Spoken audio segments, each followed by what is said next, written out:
Welcome to Dan Really Likes Wine with Pick and Pay, and as you can see, we're not in the Dan Really Likes Wine cellar. I wish my cellar did look like this, because these are probably the coolest chairs I'll sit on this year. These are the chairs in the dining room in the restaurant at Majeka House, boutique hotel just outside of Stellenbosch. If you've been to Waterford on that Paradijskloof Road, not too far from that at all. It's a lovely, very quirky place. It's luxury with a little bit of character, and it's a place I love to stay in when I'm in Stellenbosch, partly because it is just such a wonderfully relaxing and hospitable place to stay, partly because it's just got this fundamental cool factor, but largely because they've got a really, really nice wine list. And that falls under the remit of a fellow Zimbabwean. Brenda Karamba is restaurant manager extraordinaire. It's evening time, so I think I would say Maneru Brenda. Maneru Dan, how are you? I'm extremely well. I'm just so happy to be here. And I imagine you've got a smile on your face most days, because this must be a pretty awesome place to call the office. Pretty awesome place to work with, beautiful people and beautiful bosses. And look at the chairs we are sitting on. What can you say? They are glorious. You might be missing a couple by the time I leave. Yeah, no. You've got a great reputation here at Majeka House for hospitality. It's a lovely hotel. You've won a whole pile of awards. You've also got a great restaurant. But our focus today is the wine, as it is with Dan Really Likes Wine. And we've got a great selection. And I'd imagine your challenge in putting together your wine list is being in the heart of Stellenbosch. You're just surrounded by so much extraordinary wine. You can say that again. It's a whole lot of wines to choose from. But at the end of the day, it's a few elite few that actually make it on the wine list. It's not that some people, they don't make good wine. They do make good wine. But my main focus and my main point is to showcase the best wines that Stellenbosch can offer, and mostly from my home area, as I call it. So I always say home is best.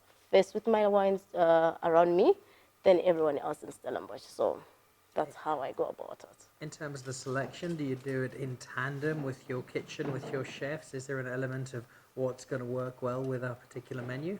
Mostly the chef does the food. And then when it comes to wine pairing now, that becomes my favorite part of my job, because I get to open quite a few bottles of wine, taste. You know, sometimes you just feel like you want to taste a wine, but you don't have it an excuse. And it's, for me, this is the excuse to taste all the wines with the food. And then also because I now know my chefs of food, so it's an easy job to do that. Sometimes before I even open a bottle, I already know which one will go with his food. Well, you've given us a selection this evening, which I'm really looking forward to trying. And it's a selection that celebrates the very best of Stellenbosch. Mostly, there's a secret grape in there that comes from a little further afield, but we'll get to that in a moment. The first of these is the Kearmont. It's a label I've had a lot of fun with. We had some of their Syrah on the show just a couple of weeks ago. Yep. And this is their Terrasse, their white blend, Chenin base, some Chardonnay thrown in there as well. What for you makes this wine so special? For me, I love the complexity of the wine. I'm not a very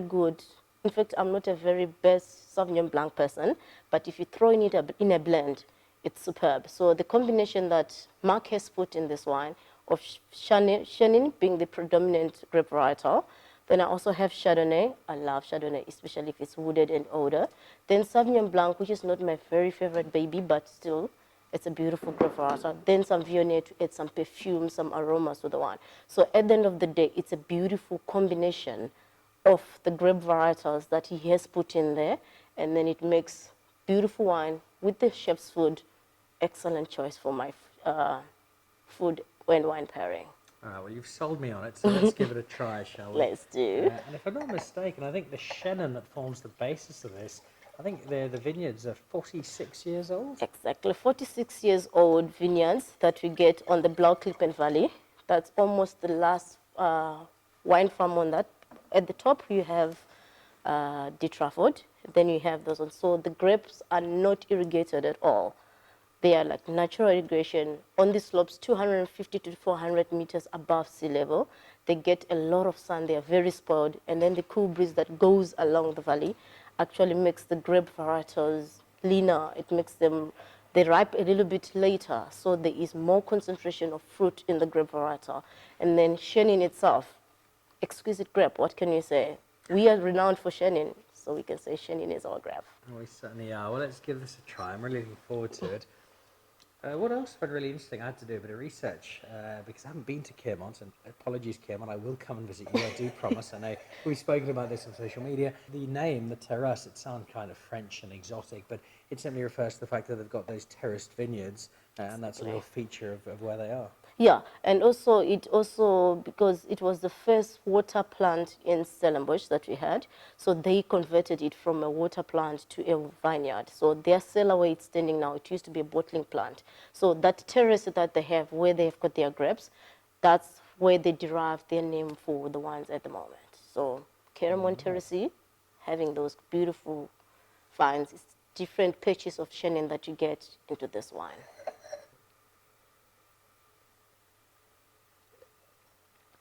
Can sit all day and drink a bottle of this and I won't even know it's gone. Oh, and it's so nice to see. I think we've hit a level now where our Chenin Blanc is being recognised around the world. It's great to see that we're now taking Chenin and turning it into some fantastic blends as well, where people can acknowledge the scope that the grape has and just how much you can actually do with Chenin Blanc. Exactly. So for me, like that's my favorite shot, like I said, Chenin.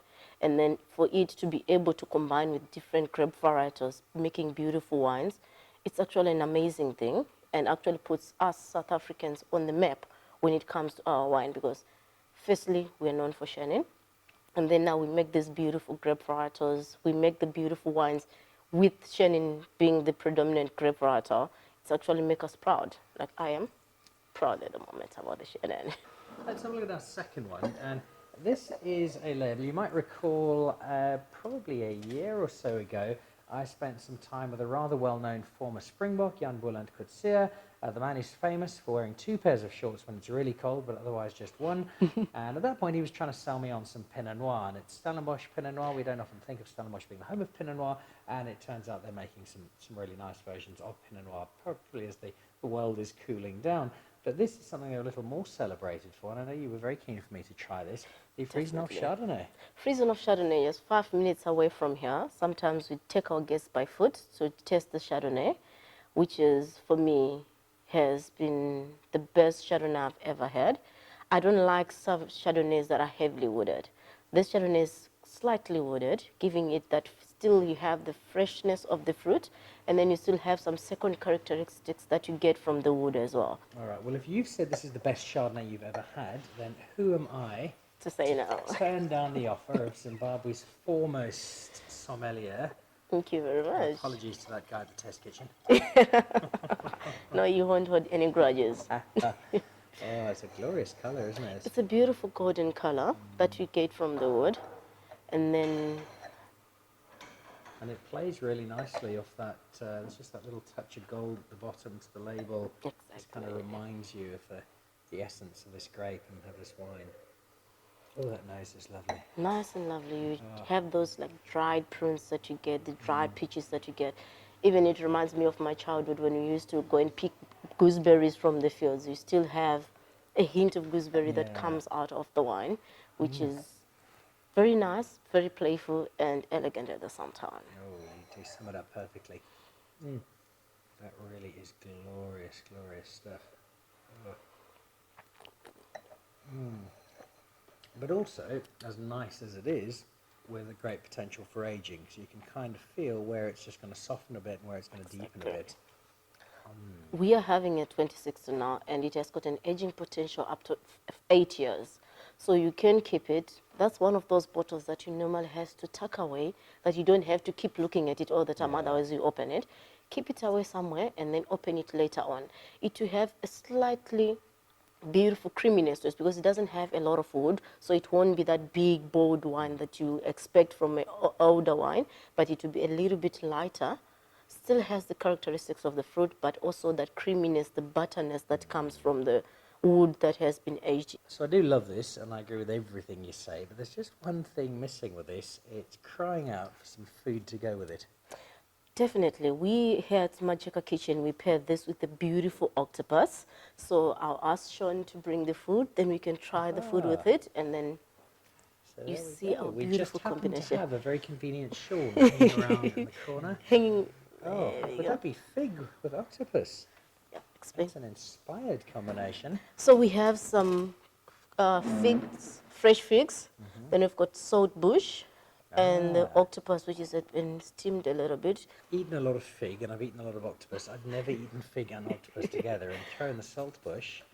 So this is a beautiful chance for you to taste it. Ah. So for me, when we do a wine pairing, there has to be a balance between Yeah. the food and the wine. We don't want a situation where the wine is going one direction, the food is going one direction. So this, you can still have the food taste in your mouth, and then you can still have the wine as well. I do a lot of cooking. I eat out a lot. I've never encountered fig and octopus together, and I don't think I would have thought of putting them together, but that combination, It's a beautiful combination. it really is. You don't often think of the sweetness you can bring out of an octopus, but that does it really nicely. Oh, and that salt bush really Lucas cool is a touch. genius. I'll tell you what, it's very good medication for a hungry person who's drinking lightly wooded Chardonnay from Frisenhof of the 2016 vintage. Those are paired really nicely. It's a clever and inventive combination. It's not a usual one. Bit of a signature dish here, I'm sure.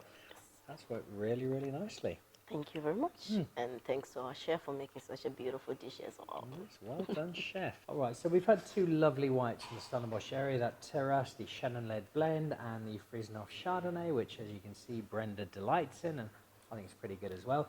We move on to red, and this one I'm really interested in because this is made by one of the most exciting names in South African wine at the moment. Matthew van Heerden, I think 2011 was our Young Winemaker of the Year, and he's only going up from there. He's becoming a bit of a rock star of the wine world. He has become a rock star, and I'm very proud of him. Like every time I hear, the first time that I met him, he told me his story. I was like, wow, that's one of those people that you have to look up for and say, let me be like Matthew, especially for winemakers. I wish I was a winemaker, but maybe one day I will. So he is the most coolest person I've ever seen, most humble person I've ever met in my entire life, and he is willing to share his knowledge. He's not like one of those guys who's like, you know what, I have been through a lot. I don't want to share with anybody else. It's mine. For you, if you want to do something for your life, learn for yourself. But he actually takes time to sit with you and teach you what he knows so that you can also teach the next person that's coming through and the next person and the next person. So Matthew van Heerden, thumbs up to him. And thumbs up to a lot of his wine. He's got some 5-star awards already. He's been celebrated. And this one in particular, this has got a lot of accolades. This is his Pinot Noir, grapes from Elgin. And why does this merit a place on your wine list? First of all, I think the most important thing is his character. That's what sold me the most. And then later on, he made a beautiful wine. Because mostly these wines, they're from, especially Pinot Noir, is a very difficult wine to make, especially here in South Africa, because we already have the renowned Hamilton Rasa, who makes the most beautiful Pinot Noirs that we have. They've got Cresslam's Cuvée. They make beautiful ones. So he's a young guy who's coming up, and he made a most beautiful wine, Pinot Noir, very light on the palate, light, balanced tannins and structure as well. So for me, Matthew has done exceptionally well for himself.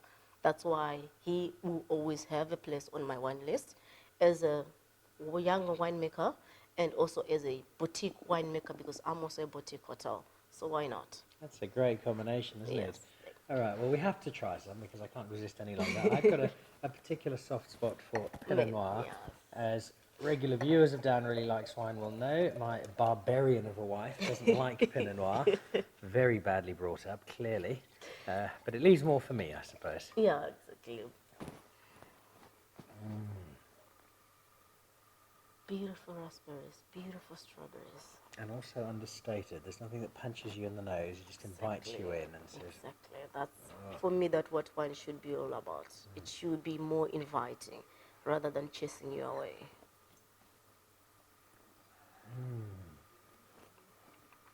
oh. Oh. He's a talented man, is Mr. Van Heerden. Yes. You said earlier that we could drink that Chardonnay all day long. I think I could drink this and some of its friends all day long very happily. And again, we had some lovely food with that Chardonnay. I have a sneaking suspicion you might have something for me to go with the Pinot Noir. I normally have everything for my food, and especially for Matthew, there's always some food that I always think of, even if I go out. If I have food, I always think of, okay, I can pair with this. And then for this Pinot Noir, here at Majeka Kitchen, we paired with a beautiful lamp. And then, as always, Sean is standing by to bring us the food. Sean is a very useful person to have. I think I need to get one. You need to get one go of onto the these, internet. Sean.